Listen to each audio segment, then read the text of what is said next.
स्वागत है आप सभी का। आपके साथ मैं हूं स्वप्निल। कोरोना के नए वेरिएंट ओमिक्रॉन को लेकर चिंताएं बढ़ गई हैं।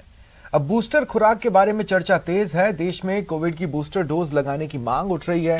हेल्थ वर्कर्स को बूस्टर डोज लगाने की मांग जोर शोर से उठाई जा रही है। सीएम अशोक गहलोत ने केंद्र सरकार से बूस्टर डोज के संबंध में फैसला लेने की मांग की। सीएम गहलोत ने 23 नवंबर को केंद्र को पत्र लिखा था। केंद्रीय स्वास्थ्य मंत्री मनसुख मंडाविया ने कहा कि बूस्टर खुराक पर निर्णय केवल विशेषज्ञ की सिफारिश के आधार पर लिया जाएगा। क्या बूस्टर खुराक से हमारे सामूहिक टीकाकरण कार्यक्रम में बाधा आ सकती है? बूस्टर खुराक कितनी जरूरी है? क्या है बाधा? इन्हीं चीजों पर आज बात करेंगे। मेरे साथ जो गेस्ट जुड़ रहे हैं आपको इंट्रोड्यूस करवा देता हूं। मेरे साथ जुड़ रहे हैं doctor Sameer Bhati, public health expert हैं। सभी का स्वागत है न्यूज 18 राजस्थान पर। डॉक्टर समीर भाटी, चूंकि कोर इशू डोज से जुड़ा है, इसलिए सबसे पहले मैं आपके पास आ रहा हूं। डॉक्टर समीर, बूस्टर डोज की इंपॉर्टेंस को लेकर ऑलरेडी तमाम तरह की रिसर्च चल रही है। अब आप उसे मिक्स रिसर्च का नाम दे लें या कुछ और बुला लें, लेकिन उसके नतीजे ये बता रहे हैं कि बूस्टर डोज से एंटीबॉडीज बढ़ी हैं और इम्यूनिटी ज्यादा हुई है। दुनिया भर में जो रिसर्च हुई है वो ये कह रही है। जी बिल्कुल। देखिए, जब हम बूस्टर डोज की बात कर रहे हैं तो बूस्टर डोज के बारे में तो पहले से ही डिस्कशन हो रहा था। बूस्टर डोज देनी है निश्चित तौर पर वो कब देनी है, उसकी जो पॉलिसी फाइनल आनी है। इसमें देखिए दो तरह से चीजें हैं। एक है जो इंडिविजुअल पॉलिसी, जिसकी हम शुरू से बात कर रहे हैं कि जो हमारे हेल्थ केयर वर्कर, जो प्रायोरिटी ग्रुप है, या आपके जो फ्रंट लाइन वर्कर है, जो रिकरेंट एक्सपोज्ड होते रहते हैं, या हमारे जो इम्यूनो कॉम्प्रोमाइज्ड पेशेंट है, एल्डरली बुजुर्ग लोग हैं, इसके अलावा बच्चों की वैक्सीन। तो देखिए बूस्टर उनके लिए डेफिनेटली प्रायोरिटी के ऊपर बात चल रही है कि उनको दी जाएगी। इसके अलावा जो नेशनल पॉलिसी है वो बिल्कुल ऐसा सेम नहीं हो सकती, क्योंकि बहुत सारी चीजें इसमें, बहुत सारा डेटा। आप एक चीज इसको एग्जांपल के तौर पे मान के चलिए कि जब हम बूस्टर की बात करते हैं, पहले हमने वैक्सीन लगाई, जो सेकेंड हम वैक्सीन लगाते हैं उसको हम बूस्टर ही कहते हैं। बट अब जो सेकेंड बूस्टर लगना है, या आप उसको कह लीजिए कि हमारी प्राइमरी वैक्सीन का थर्ड डोज लगना है, कितने इंटरवल में लगना है, पहली बात ये।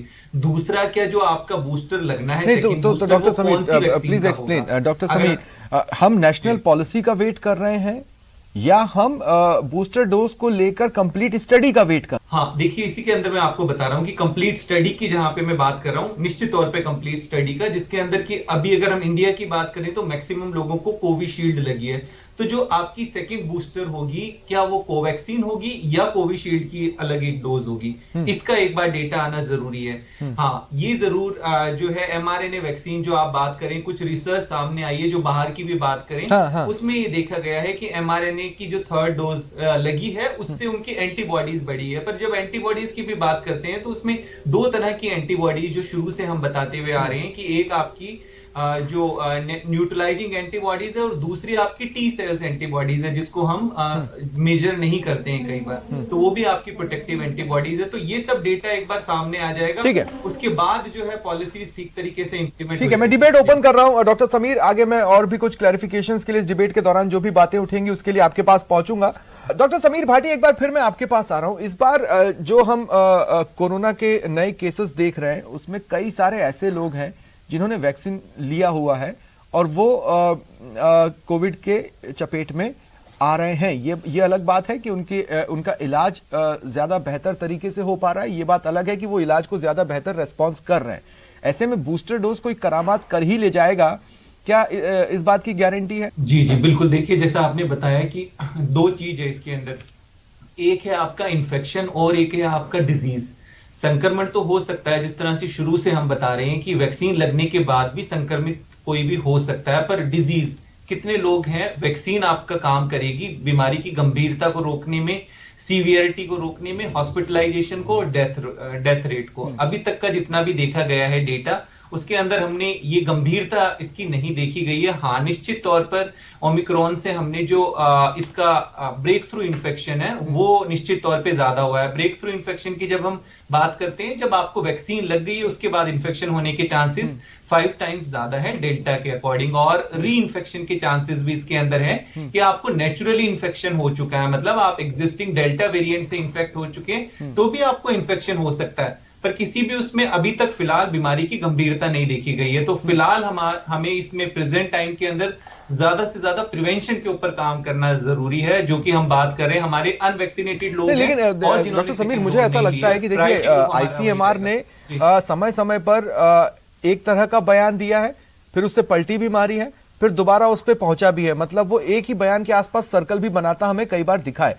हालांकि आप इस पर कमेंट नहीं करेंगे, लेकिन जो मैं कहना चाहता हूं, कोविड आने के बाद से, यानी मैं ये बात कर रहा हूं फरवरी 2020 से, कुछ रिसर्चेस, कुछ स्टडीज अपने आप ही चल रही हैं, उसमें सरकार के हस्तक्षेप की जरूरत ही नहीं। लोग अपने अपने जर्नल्स में रिपोर्ट करवा रहे हैं, अपनी जो भी फाइंडिंग्स है उनको वो शेयर कर रहे हैं। तो मैं आपसे कह रहा हूं कि क्या बूस्टर डोज को लेकर ये तो पहले दिन से ही बातचीत चालू हो गई थी कि हमें नजर रखनी है, ये तो पहले दिन से ही बातचीत चालू हो गई थी, फिर स्टडीज में या रिसर्च में देरी कहां हो रही है? हाँ, देखिए, जिस तरह से हम बताएं कि अगर हम कोविड की बात करें तो ये कितना गतिशील है, मतलब कितने डायनामिक चीजें हैं। अगर हम WHO की भी बात करें, जो अभी कुछ दिन पहले बोला था, फिर अभी कुछ स्टेटमेंट आया है। हाँ। बिकॉज जिस तरह से डेटा और सामने आता रहता है, अभी अगर हम बात करें तो वेरिएंट ऑफ कंसर्न, अगर इस साल की बात करें तो पहला अभी तक वेरिएंट ऑफ कंसर्न आपका ओमिक्रॉन ही डिटेक्ट हुआ है। बाकी जितने भी 4 वेरिएंट ऑफ कंसर्न थे वो लास्ट ईयर हुए थे डिटेक्ट। तो नया डेफिनेटली वेरिएंट है और पहली बार साउथ अफ्रीका ने इसको रिपोर्ट किया है। तो इसके बाद निश्चित तौर पे कई चीजें हैं जिसके ऊपर हमें अपने आप को और अपडेट करना है। इसके अलावा जो वैक्सीन है, वैक्सीन को भी अगर हम अपग्रेड भी करेंगे उसमें भी 4 to 5 मंथ लग जाएंगे। डॉक्टर समीर भाटी, मैं क्लोजिंग कमेंट आपसे ले रहा हूं। सिंगल लाइन, 2 लाइन पता करके ज्ञानी बनना ज्ञानी नहीं कहलाता है, उसके कोर तक उतरना पड़ता है। इसलिए मैं आपसे कह रहा हूं कि क्या बूस्टर डोज सचमुच वक्त की डिमांड है? एक मेडिकल एक्सपर्ट के नाते आपको क्या लगता है, क्योंकि आप कई सारे जर्नल्स में रिपोर्ट्स और आर्टिकल्स भी पढ़ रहे होंगे, इसलिए। Doctor Sameer Bhati, closing comment. जी बिल्कुल, अभी जिस तरह से मैंने आपको बताया कि एक हमारा जो हाई रिस्क ग्रुप है, जिसमें हम हेल्थ केयर वर्कर और फ्रंटलाइन वर्कर की बात करें, उनको एडिशनल डोज, जिसको हम बूस्टर डोज कह लें, रिक्वायरमेंट है। इम्यूनो कॉम्प्रोमाइज्ड पेशेंट को निश्चित तौर पर, और हमारे जो एल्डरली लोग हैं उनको निश्चित तौर पर रिक्वायरमेंट है। चलिए, शुक्रिया डॉक्टर समीर, आप बहुत बहुत शुक्रिया हमारे साथ जुड़ने के लिए। और बूस्टर डोज में बाधा कैसी है, अगर मेरे दर्शक इस चर्चा को देख रहे हैं तो आप समझ रहे होंगे कि बाधा किस तरह की है, कैसी है, ये फिलहाल सामने आना बाकी है, रिसर्च के साथ सामने आएगा। बहुत बहुत शुक्रिया।